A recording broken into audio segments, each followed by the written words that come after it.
बिस्मिल्लाहिर्रहमानिर्रहीम। अस्सलाम वालेकुम नाज़रीन, आप यूट्यूब चैनल देख रहे हैं। मैं इमरान खान हूँ। कुछ चीज़ें आपके साथ शेयर करनी है। अहम ख़बरें हैं। एक तो जो वफ़द मांगने के लिए गया था जिनेवा में और पैसे इकट्ठे करने के लिए गया था, वो 50 लोगों पे तकरीबन मुश्तमिल था मुख्तलिफ़ इत्तलात के मुताबिक। और ये लोग जो हैं वो बड़े लाओ लश्कर के साथ गए पैसे मांगने के लिए। ब्रांडेड सूट इन्होंने सब ने पहने, महंगे तरीन कपड़े, जूते, बैग्स, और ऐसा लग रहा था एक फ़ैशन शो चल रहा है। और इन लोगों ने वहाँ पे जो क़याम किया है वो यूरोप की महंगी तरीन चेन है होटल्स की, जहाँ पे इन्होंने क़याम किया है। सारी दुनिया देख रही है कि इनके मुल्क में सैलाब आया हुआ है। अब चलें फ़र्ज़ करें ये पैसे बबल तो होगा नहीं, ये तो सरकार का ही खर्चा होता है सारा। लेकिन फ़र्ज़ करें अगर आप किसी मुल्क में जाएँ और उनसे ये कहने जाएँ कि जनाब मेरे मुल्क के लोग भूखे हैं, मुझे कुछ पैसे दे दो, और आप वहाँ पे बहुत ज़्यादा पैसे खर्च कर रहे हो, तो वो आपको सबसे पहले ये कहेंगे कि आप जो ऐशी यहाँ पे कर रहे हैं ये पैसे ले जाकर आप अपने मुल्क के लोगों के ऊपर खर्च करें। तो इस तरीके से इन्होंने वहाँ पे जो इमेज इनका बना है वो अब आपके सामने है। महंगी तरीन जगहों पे ठहरे, महंगे तरीन इंतज़ामात किए, और उसके बाद जो है वो दुनिया से पैसे मांगे। ये जो पैसे हैं ये प्रोजेक्ट्स की सूरत में एड मिली है। मैंने अब इसके बारे में पता किया है। ज़्यादातर कर्ज है, कुछ एड है, लेकिन ये प्रोजेक्ट्स होंगे।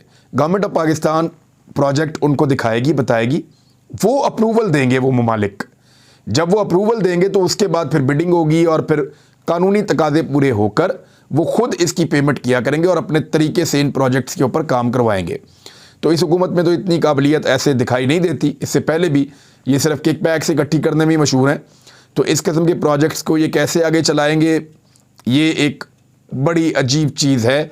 लेकिन देखते हैं 3-4 साल लगेंगे ये पैसा आने में, और ये प्रोजेक्ट्स आने में ज़्यादा पैसा जो है वो उधार है।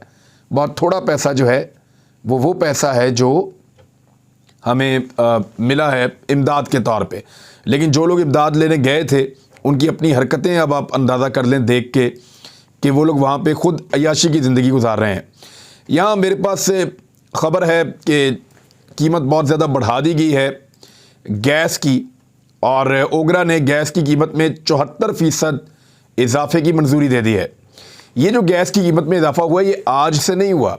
आप ये मत सोचिए कि आइंदा गैस थोड़ी कम इस्तेमाल कर लेंगे, थोड़े पैसे बचा लेंगे, नहीं।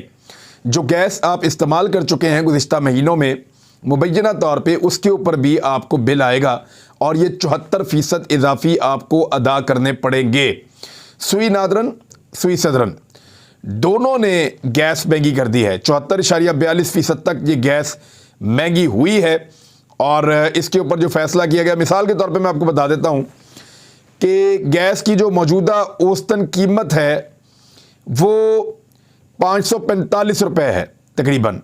ये अगर हम इसको नापें ना, इसका एक जैसे हम किलो कहते हैं या किसी चीज़ को बिजली में हम किलो वाट में चले जाते हैं, तो इस तरह यहाँ पे जो है इसका होता है MMBTU, ये इसकी इकाई है। तो ये जो है इसकी कीमत है 545 रुपये। अब ये इजाफे के बाद हो जाएगी 952 रुपये, यानी जिसका बिल पहले आता था 1000 रुपये, उसका बिल अब आएगा लगभग 2000 रुपये के करीब, यानी दुगनी के करीब कीमत हो गई है। और सुई सदरन के लिए गैस की कीमत और ज़्यादा बढ़ गई है, यानी पहले जो है वो फ़ी MMBTU जो है वो 692 रुपये का था, और अब वो बढ़ के 1161 रुपये 91 पैसे का हो गया है। और ये मंजूरी दे दी गई है, और वफाकी हुकूमत ने 40 रोज़ में अगर मंजूरी ना दी तो ओगरा के फैसले पर अज खुद अमल दरामद हो जाएगा। और ये IMF की शराइत के मुताबिक है। इसहाक डार टीके पे टीका लगा रहे हैं, इससे पहले मिफ्ताह इस्माइल लगा रहे थे। पहले पाकिस्तान की इकॉनमी को डबो दो, और डबोने के बाद पाकिस्तान के लोगों के ऊपर उस इकॉनमी का बोझ डाल दो। यही इस हुकूमत ने किया है। अब आ जाएं उन खबरों की तरफ जो पाकिस्तान भर में चल रही हैं कि होगा क्या। एक खबर मैं आपको देता हूँ जिससे मौलाना फजलुर रहमान साहब बहुत बुरी तरह फंस गए हैं और उनके लिए मुश्किलात में इजाफा हो गया है। वजह यह है कि इमरान खान साहब ने एक ऐसी तारीख में असम्बली को तहलील किया है पंजाब की, और खैबर पख्तूनख्वा की भी वो इसी तरह तहलील कर रहे हैं कि फजलुर रहमान साहब बहुत बुरी तरह उसमें फंस जाएंगे। इमरान खान साहब ने 12 जनवरी को असम्बली तहलील की है पंजाब की। खैबर पख्तूनख्वा की 1-2 रोज़ में हो जाएगी, तो आप फ़र्ज़ कर लें 13-14 तक हो जाएगी। और इन दोनों के अंदर अगर इकट्ठा इलेक्शन करवाया जाए या पूरे पाकिस्तान में इलेक्शन करवाया जाए तो फजलुर रहमान साहब बहुत बुरी तरह इसलिए फंस जाते हैं कि अगर इमरान खान साहब पिछले महीने असम्बलियाँ तहलील कर देते या उनको करने दी जाती तो इलेक्शन रमज़ानुल मुबारक से पहले हो जाता। लेकिन अब जो है वो इलेक्शन रमज़ानुल मुबारक से पहले नहीं होगा, ये अब इलेक्शन होगा रमज़ानुल मुबारक के दौरान। क्योंकि देखिए, जब असम्बली तहलील होती है ना तो 90 दिन के अंदर अंदर इलेक्शन होता है आइनी तौर पे। 90 डेज से आगे आइनी तौर पे नहीं जा सकते। बहुत ही कोई इमरजेंसी या हालात ख़राब हों तो चंद दिन आगे ले जाया जा सकता है इलेक्शन को, जैसे बेनज़ीर भुट्टो की शहादत हो गई थी या कोई ऐसी चीज़। लेकिन वैसे इलेक्शन आगे नहीं जा सकता और इलेक्शन 90 दिन के अंदर अंदर होगा असम्बली तहलील होने की सूरत में। और अगर अपनी मुद्दत पूरी कर दे तो 2 महीने में इलेक्शन हो जाएगा। तो अब इलेक्शन तो 90 दिन के अंदर होगा। 90 दिन के अंदर जब इलेक्शन होगा तो या तो ये इलेक्शन करवाएं रमज़ानुल मुबारक से पहले, वो अब दिखाई नहीं दे रहा। लेकिन इलेक्शन के ज़्यादा इम्कानात रमज़ानुल मुबारक के दौरान होंगे।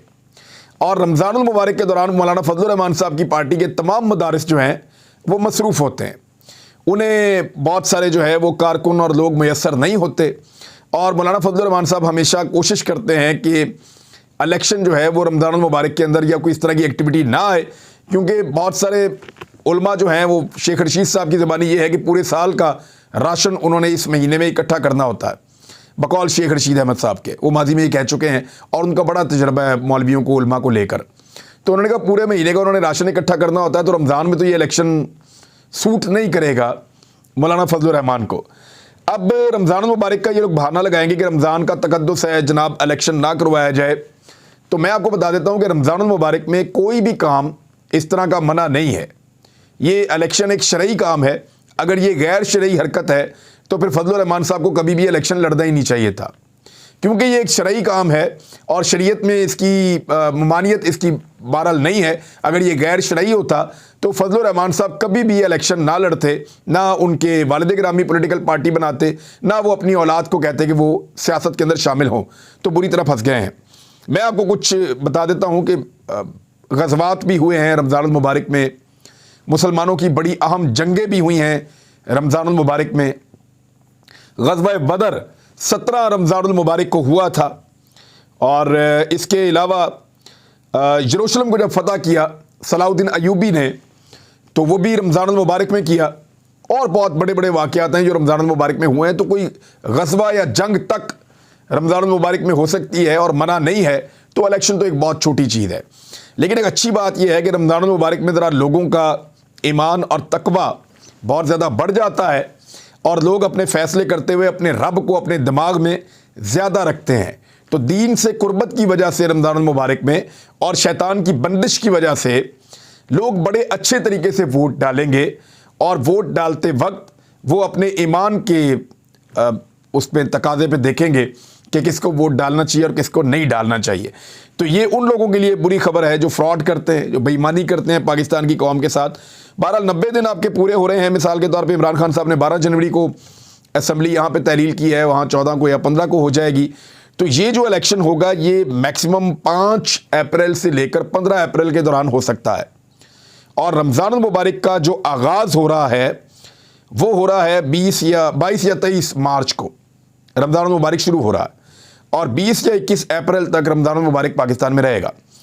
और इस तरीके से अगर आप देखें तो फिर पाकिस्तान के अंदर रमज़ानुल मुबारक होगा जब इंतखाबात हो रहे होंगे। तो फजलुर रहमान साहब के लिए ये एक अच्छी खबर नहीं है और पीडीएम ने अपने ही सरबराह को फंसा दिया है बार बार डिलेइंग टैक्टिसेस इस्तेमाल कर करके। नवाज शरीफ साहब ने को 3 मरतबा रब्ता किया राणा सनाउल्लाह साहब से जब ये एतमाद के वोट के ऊपर कार्रवाई हो रही थी। इमरान खान साहब ने और उनके साथियों ने इस सारे मामले को इतना खुफिया रखा और पूरा यकीन दिलाया या यकीन करने दिया टेलीफोन करने वालों को, एस्टेब्लिशमेंट को, एस्टेब्लिशमेंट के तमाम मोरों को, बेकारी दानिश्वरों को और इसके साथ साथ जो पीडीएम की जमातें हैं उनको पूरा यकीन करने दिया कि हमारे पल्ले कुछ नहीं है, हम एतमाद का वोट नहीं ले पाएंगे। जब उन्हें पूरा यकीन हो गया तो वो ऊंची ऊंची चिल्लाने लगे, एतमाद का वोट लो, एतमाद का वोट लो, सारे चैलेंज कर रहे थे। और फिर बाकायदा 9 बंदे जो है वो इन्होंने मुकर्रर कर रखे थे, जिनमें से सबकी 20-20 लोगों के ऊपर ड्यूटी थी कि आपने इन लोगों को इकट्ठा करना है। और फिर टेलीफोन करके लोगों को बुलवाया गया और उनको ये भी नहीं बताया गया कि हम एतमाद का वोट लेने वाले हैं। तो जब वो सारे लोग पहुंच गए और उनको इकट्ठा किया गया तो 180 प्लस पहले झटके में वहां पे पहुंच गए। और फिर जब बाकी लोग आए तो राणा सनाउल्लाह साहब की और अता तारड़ की सिटी गुम हो गई। वो फिर वहां से निकल गए और उसके बाद फिर बाइकआउट हुआ। जब सारे इकट्ठे हुए, एक बंदा कम था, वो भी पहुंच गया धुंध में और 186 का फिगर देखकर परवेज़ इलाही साहब वज़ीर आला पंजाब बरकरार रहे। और उसके बाद उन्होंने असम्बली तहलील कर दी इमरान खान साहब के कहने के ऊपर। अब असम्बली की तहलील के बाद आगे क्या होगा? सबसे पहले तो हमजा शहबाज साहब को आज ही खत लिखा जाएगा, बल्कि लिख दिया गया होगा कि जनाब आप और वज़ीर आला पंजाब अभी परवेज़ इलाही हैं जब तक कि निगरान वज़ीर आला नहीं आ जाता। सूबे को अकेला नहीं छोड़ा जा सकता, ये आईनी तकाज़ा है। निगरान वज़ीर आला के इंतखाब के लिए या निगरान हुकूमत के इंतखाब के लिए तरीक़ाकार होता है, वो ये है कि 2 नाम देंगे परवेज़ इलाही साहब और 2 नाम देंगे हमजा शहबाज साहब। 3 दिनों के अंदर अंदर इन दोनों को फैसला करना है कि कौन होगा वज़ीर आला पंजाब। दिखाई तो नहीं दे रहा कि दोनों एक दूसरे की बात मानेंगे, और अगर 3 दिनों में फैसला नहीं होगा तो फिर कमेटी बन जाएगी, यानी दोनों तरफ से नुमाइंदगान आ जाएंगे, कुछ गवर्नमेंट से आ जाएंगे बराबर की सतह पे, कुछ अपोजिशन से आ जाएंगे और वो बैठकर डिस्कशन करेंगे और उनके पास भी 3 दिन होंगे। वो 3 दिन के अंदर किसी नतीजे पर पहुंचने की कोशिश करेंगे और अगर वो भी किसी नतीजे पर ना पहुंचे तो उसके बाद 7वें और 8वें रोज़ यानी अगले 2 दिनों में चीफ इलेक्शन कमिश्नर जो है वो पंजाब की वजारत आला का, निगरान वजारत आला का और सेटअप का जो है वो ऐलान कर देंगे। अच्छा, ये जो चीफ इलेक्शन कमिश्नर होंगे ये एस्टेब्लिशमेंट की मर्ज़ी के बगैर कोई फ़ैसला नहीं करेंगे, इसलिए कि इमरान खान साहब ने खुद बताया था कि ये तोहफ़ा मुझे एस्टेब्लिशमेंट ने दिया था। हम इस नाम के ऊपर इत्तफाक नहीं कर रहे थे और मैंने कहा था कि ये नून लीग का आदमी है, तो मुझे एस्टेब्लिशमेंट ने ये कहा था कि नहीं ये बंदा ठीक है, ये न्यूट्रल चलेगा। तो इमरान खान साहब को लगा कि ये न्यूट्रल चलेगा, लेकिन वो ये कहते हैं कि हर मर्तबा ये या तो एस्टेब्लिशमेंट से लाइन लेता है या PDM से लाइन लेता है। तो बहरहाल जो भी आएगा वो एस्टेब्लिशमेंट का मंजूर नज़र होगा पंजाब का वज़ीर आला। अगर तो ये 6 दिन के अंदर फैसला ना कर पाए तो फैसला चला जाएगा एस्टेब्लिशमेंट के कोर्ट में। लेकिन कुछ भी हो जाए, वज़ीर आला पंजाब दोबारा अगर नजम सेठी को भी बना दें या वज़ीर आला पंजाब निगरान जो है वो किसी को भी बना दें, मैं अब कोई नाम लेना नहीं चाहता, लेकिन बहुत सारे ऐसे लोग हैं, तो वो भी अब शिकस्त को रोक नहीं सकता PMLN की पंजाब में और खैबर पख्तूनख्वा में भी तमाम जमातों की शिकस्त को वो रोक नहीं सकता, क्योंकि हालात बहुत मुवाफिक हैं इमरान खान साहब के लिए फ़िलहाल। दूसरी जानिब जो नवाज शरीफ साहब हैं उनकी फ्रस्ट्रेशन बढ़ती चली जा रही है और परेशानी में इजाफा होता चला जा रहा है। उनका जो प्लान था वो ये था कि एक बड़ी जो तब्दीली हुई है एस्टेब्लिशमेंट में, उसके बाद एक वक्त आएगा कि इमरान खान साहब को नाअहल कर दिया जाएगा और उसके बाद उनको मुख्तलिफ मुकदमात में गिरफ्तार कर लिया जाएगा। इसी बीच में नवाज शरीफ साहब पाकिस्तान वापस पहुंचेंगे, लेकिन उनके पाकिस्तान वापस आने से पहले काफ लीग को तैयार करके शामिल करवा दिया जाएगा नून लीग के साथ PDM के अंदर, और फिर हमजा शहबाज वज़ीर आला पंजाब बन जाएंगे। पंजाब में नवाज शरीफ जैसे ही आएंगे तो उनको रायवंड भेजा जाएगा, बजाय इसके कि उनको गिरफ्तार किया जाए। अदालत से उनको रिलीफ दिलवाया जाएगा और फिर वो इलेक्शन कैंपेन शुरू करेंगे। और इस मरतबा इंतखाबात में इमरान खान साहब जेल में होंगे और नवाज शरीफ साहब बाहर से जो है वो इलेक्शन कैंपेन कर रहे होंगे। इस किस्म के ख्वाब इन्होंने देखे हुए थे। प्लान पूरा ये था। अब इस प्लान के अंदर पंजाब की असम्बलियों की तहरील तो थी ही नहीं, ना खैबर पख्तूनख्वा की असम्बली की तहरील थी, और इस प्लान को अमली जामा पहनाने के लिए कुछ दरखास्तें जो हैं वो अदालतों के अंदर मूव करनी थी, उसके लिए भी वक्त चाहिए था और बहुत सारी चीज़ें की जानी थी, लेकिन वो सारा कुछ हो नहीं सका क्योंकि इमरान खान साहब ने एतमाद का वोट ले लिया और इस एतमाद के वोट के बारे में पाकिस्तान की एस्टेब्लिशमेंट को पूरा यकीन था कि बंदे वोट डालने नहीं आएंगे। लेकिन इस मरतबा जो दबाव लोगों का महसूस किया MPAs ने वो एस्टेब्लिशमेंट का नहीं था। ये पहली मरतबा हुआ है कि लोगों ने एस्टेब्लिशमेंट को कमिटमेंट देने के बावजूद जाकर परवेज़ इलाही को एतमाद का वोट डाल दिया है। परवेज़ इलाही खुद हैरान है कि लोगों ने इतनी जुर्रत कैसे इकट्ठी की है। ये वो जुर्रत है जो इमरान खान साहब ने लोगों को बांटी है। बहरहाल अब निगरान वज़ीर आला बनेंगे दोनों सूबों के अंदर। डिपेंड करता है कि वफाकी हुकूमत पूरे पाकिस्तान में इंतखाबात करवाती है या नहीं करवाती। वैसे नवाज शरीफ साहब को यह मशवरा दे दिया गया है कि इलेक्शन करवा दिया जाए। हर जगह से इलेक्शन से भाग रहे हैं। सिंध के अंदर पीपल्स पार्टी भी आज सुबह इलेक्शन से भाग गई थी, लेकिन इलेक्शन कमीशन ने सिंध हुकूमत की बल्दियाती इंतखाबात मुलतवी करने की दरख्वास्त मुस्तरद कर दी है। यानी सिंध के अंदर 15 जनवरी को बल्दियाती इंतखाबात अब होंगे। एमक्यूएम ने उसके लिए वो हंगामी राब्ते शुरू कर दिए हैं, लेकिन उनके पल्ले कुछ नहीं है। एमक्यूएम को कुछ नहीं मिलना। इस मरतबा एमक्यूएम के पास कराची का जो एक मेयरशिप है वो उसके ख्वाब देख सकते हैं सारे धड़े इकट्ठे होकर, लेकिन उनको मिलेंगे नहीं। पाकिस्तान तहरीक इंसाफ ने जो 2 अरकान है उनको शोकाज नोटिस भेज दिया है, बाकियों के खिलाफ भी कार्रवाई कर रहे हैं और ये कार्रवाई की जानी चाहिए कानून के मुताबिक। नाज़रीन, कुछ और चीज़ें हैं उसको आपके साथ शेयर करेंगे अगले वीलॉग में। अब तक के लिए इतना ही। अपना ख्याल रखिएगा, अपने इस चैनल का भी। अल्लाह हाफिज़।